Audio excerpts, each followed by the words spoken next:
Hi കൂട്ടുകാര്, എല്ലാവർക്കും സുഖമെന്ന് വിശ്വസിക്കുന്നു.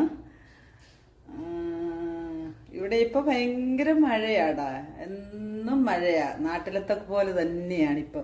പക്ഷെ ചൂടിനൊരു ശമനം കിട്ടിയിട്ടുണ്ട് കേട്ടോ, മഴ പെയ്ത കാരണം. അല്ലെ ബാംഗ്ലൂർ ഇതുപോലെ ചൂട് ഞങ്ങൾ അനുഭവിച്ചിട്ടില്ല, അതുപോലെ ചൂടായിരുന്നു ഇവിടെയും. ഇപ്പം കുഴപ്പമില്ല, ഒരുമാതിരി നല്ല ക്ലൈമറ്റ് ആണ്. മഴ ഡെയിലി മഴയുണ്ട്, അതുകൊണ്ട് ഇപ്പോഴും മഴ വെളിയിൽ പെയ്തുകൊണ്ടേ ഇരിക്കുകയാണ്. ശരി, അങ്ങനെ മഴയൊക്കെ നടക്കട്ടെ.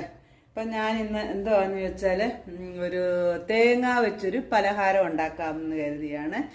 തേങ്ങ ബർഫി. ഇപ്പൊ കോക്കനട്ട് ബർഫി എങ്ങനെയാണ് ചെയ്യുന്നതെന്ന് നമുക്ക് കണ്ടു നോക്കാം. വരൂ, നമുക്ക് വീഡിയോയിലേക്ക് പോകാം.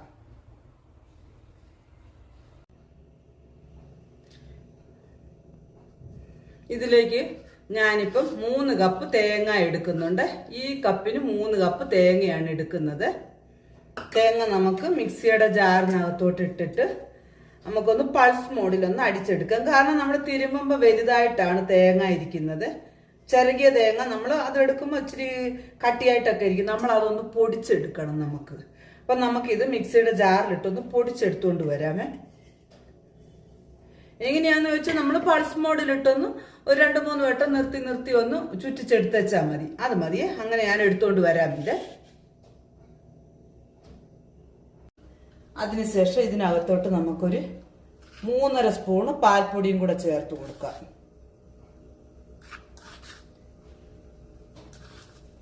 മൂന്നര സ്പൂൺ പാൽപ്പൊടിയും കൂടെ ഞാൻ ചേർത്ത് കൊടുത്തിട്ടുണ്ട്. എന്നിട്ട് നമുക്ക് കൈവിടാതെ നന്നായിട്ട് ഇളക്കി, കട്ടയില്ലാതെ ഇളക്കി ഇതൊന്ന് കുറുക്കു രൂപത്തിലാക്കി എടുക്കണം. ഇത് ഇപ്പൊ പകുതിയാകണം. ഇത് നമുക്ക് മീഡിയം ഫ്ലെയിമിൽ വെക്കാം.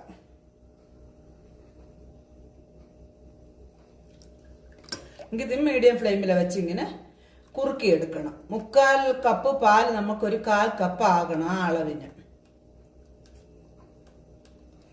ഇത് പൗഡർ ഇട്ട് കഴിയുമ്പോൾ അതൊന്ന് ഇച്ചിരി തണുത്ത പാലിലോട്ട് ഇട്ട് കൊടുത്താല് നമുക്ക് കട്ട പിടിക്കത്തില്ല പാല്.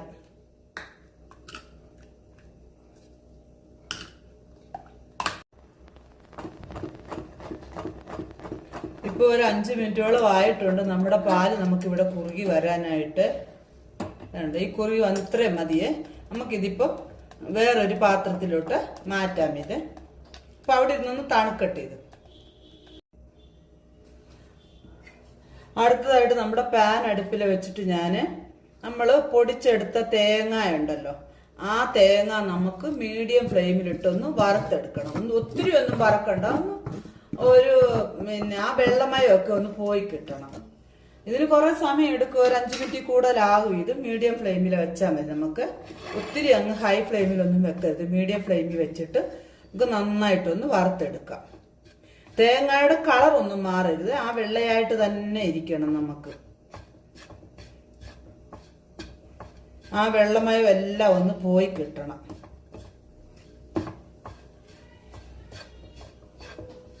ഇപ്പൊ ഞാനിവിടെ 3 കപ്പ് തേങ്ങയാണ് എടുത്തേക്കുന്നത്. ഇപ്പം നമുക്ക് എത്ര വേണോ അത്ര എടുക്കാം ആവശ്യത്തിന്. ഇപ്പം ആൾക്കാർ കൂടുതലുണ്ട്, വേറെ വേണം, നമുക്ക് ചെയ്തു വെച്ചാൽ കൂടെ ഇത് ഒരാഴ്ചയൊക്കെ ഇരിക്കും. അത്രേ ഉള്ളു, അതിൽ കൂടുതലൊന്നും ഇരിക്കത്തില്ല കേട്ടോ. ഒരാഴ്ചയൊക്കെ ഇരിക്കും. കാരണം തേങ്ങയല്ല, എത്രയാന്ന് പറഞ്ഞാലും തേങ്ങയിൽ നിന്നും ആ വെളിച്ചെണ്ണ ഇറങ്ങി ഒരു കനച്ച ഇതുപോലെ വരും നമുക്ക്. നമ്മൾ തേങ്ങയുടെ ഏത് വിഭവം ഉണ്ടാക്കിയാലും. ഇപ്പൊ നമുക്ക് ഇതിനകത്തോട്ട് 1 സ്പൂൺ നെയ്യും കൂടെ ചേർത്ത് കൊടുക്കാമേ. നെയ്യ് ചേർത്ത് കൊടുക്കുക.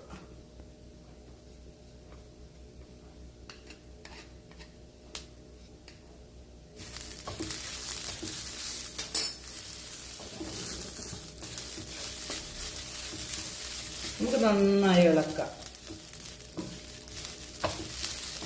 മീഡിയം ടു ലോ ഫ്ലെയിമിൽ ഇടണേ, ഹൈ ഫ്ലെയിമിൽ ഇടുകയേ ചെയ്യരുത്. എന്താന്ന് ചോദിച്ചാൽ പെട്ടെന്ന് തേങ്ങ കരിഞ്ഞു പോകും. നമ്മൾ പൊടിച്ചെടുത്ത തേങ്ങയല്ലേ ഇതേ, അതുകൊണ്ട് മീഡിയം ഫ്ലെയിമിൽ തന്നെ വെച്ച്, മീഡിയം ടു ലോ അതിൽ തന്നെ വെച്ച് ഒരു 5 മിനിറ്റ് ആകും നമ്മളിത് വറുത്തെടുക്കാനായിട്ട്.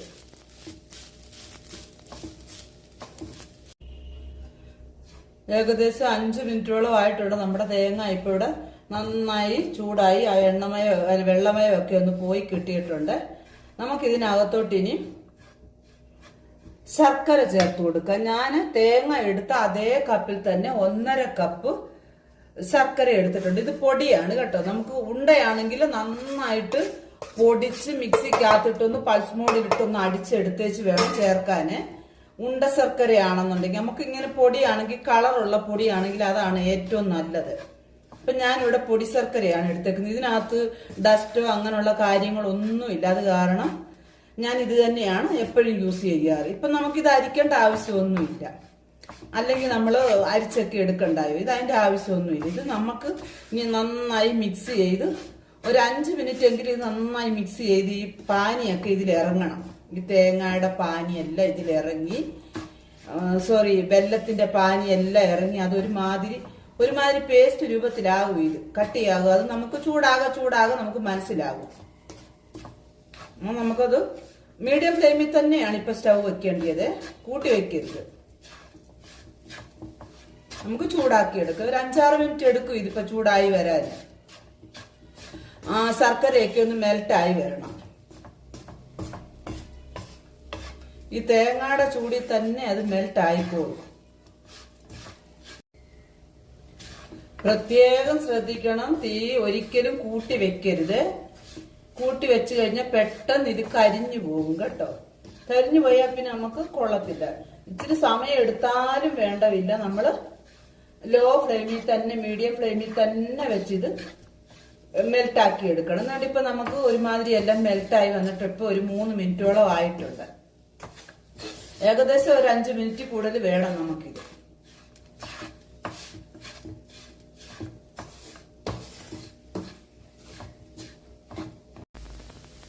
ഇവിടെ നമ്മുടെ തേങ്ങയും നമ്മുടെ ശർക്കര എല്ലാം നന്നായി മെൽറ്റായി പാകമായി വന്നിട്ടുണ്ട്. നമുക്കിപ്പൊ ഇതിനകത്തോട്ട് നമ്മൾ ആദ്യം പാലും പാൽപ്പൊടിയും കൂടെ ചേർത്ത് കുറുക്കി വെച്ചിരുന്നില്ലേ, അത് നമുക്ക് ഇതിനകത്തോട്ട് ചേർത്ത് കൊടുക്കാം.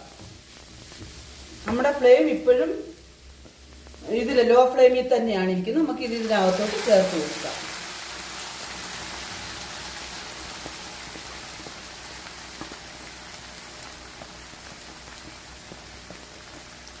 കൈവിടാതെ ഇളക്കി കൊടുക്കാം. ഈ പാൽപ്പൊടി ഇതും പാലും ഒക്കെ ചേർക്കുമ്പോഴാണ് ഇതിന് നല്ല ഒരു അടിപൊളി ടേസ്റ്റ് വരുന്നത് കേട്ടോ. ആ നെയ്യുടെ എല്ലാം കൂടെ മണം ഇപ്പൊ ഒരു സൂപ്പർ മണമൊക്കെ ആയിട്ട് വരുന്നുണ്ട്. തേങ്ങയും നെയ്യും എല്ലാം കൂടെ നന്നായിട്ട് മിക്സ് ആയിട്ടുണ്ട്. നമുക്കിപ്പോൾ ഇതിനകത്തോട്ട് നമ്മുടെ ഏലക്ക പൊടിച്ചതും കൂടെ ചേർത്ത് കൊടുക്കാം. നമുക്ക് 1 സ്പൂൺ ഏലക്ക പൊടിച്ചത് ചേർത്ത് കൊടുക്കാം. ഞാനിപ്പോൾ ഇവിടെ പഞ്ചസാരയും കൂടെ ചേർത്ത് പൊടിച്ചതിനാൽ 1 സ്പൂണോളം ഉണ്ട്.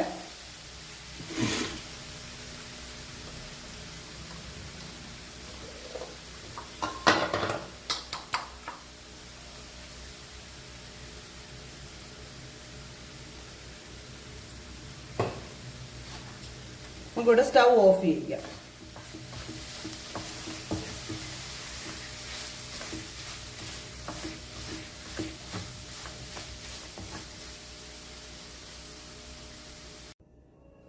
ഞാനൊരു ട്രേയില് ഇച്ചിരി ബട്ടർ പേപ്പർ വെച്ചിട്ട് അതിനകത്ത് നെയ്യൊക്കെ പുരട്ടി വെച്ചിട്ടുണ്ടായിരുന്നു.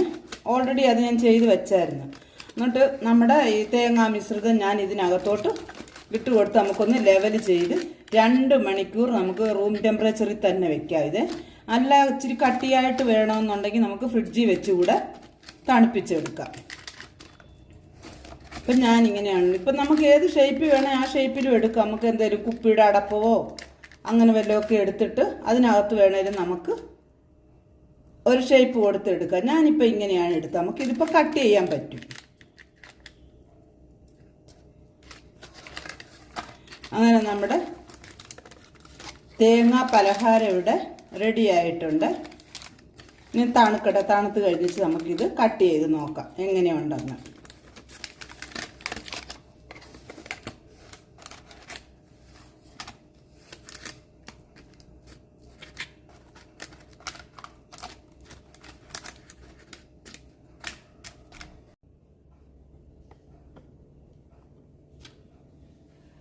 അങ്ങനെ നമ്മുടെ ബർഫി 2 മണിക്കൂറായിട്ടുണ്ട്. നമുക്കിത് ആ ട്രേക്കകത്ത് നിന്ന് എടുത്ത് മാറ്റാമേ.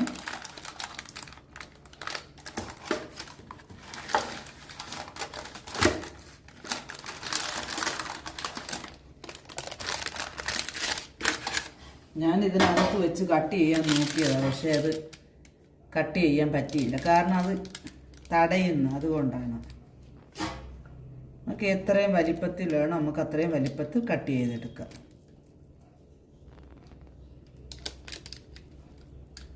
നല്ല അടിപൊളിയായിട്ട് നമ്മുടെ ബർഫി ഇവിടെ വന്നിട്ടുണ്ട്.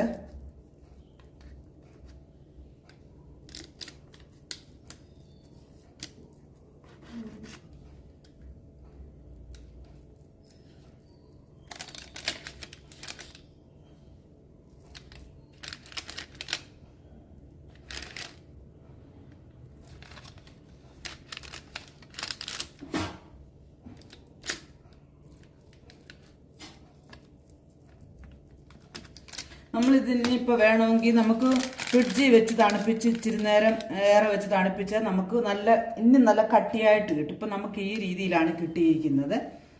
നമുക്ക് ഓരോ പീസും ഇങ്ങനെ കട്ട് ചെയ്തെടുക്കാം. കണ്ടോ?